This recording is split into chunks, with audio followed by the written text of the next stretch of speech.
if someone said to me, look, I'll tell you what, Christopher, you and I are not quite the same. I say, well, how is that? I said, well, my mother bore me, but didn't have sex with a man before that. I said, well, I had no idea. I say, well, how fascinating. He said, well, you see, it's like this. Because of that, you have to do what I say. That proves all my opinions are correct. I said, well, hold on. This sounds very weird to me, and actually now it's rather nasty. Right. Well, that's what you're supposed to have to believe. If we're confined to them and people who believe what they believe and did not extend over to you, and in fact, there are probably people who would argue that what they believe doesn't necessarily have to extend over to you, would you be okay with that? Well, possibly, but I'll tell you what else would happen. They'd start fighting among themselves. It's not they won't leave me alone, they won't leave people of other faiths alone.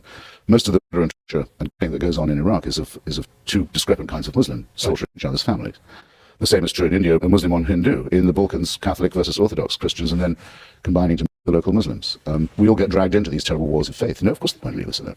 They've gravely retarded civilization for hundreds of years. They're still doing it. There's no possibility of living a life that's untouched by this barbaric belief.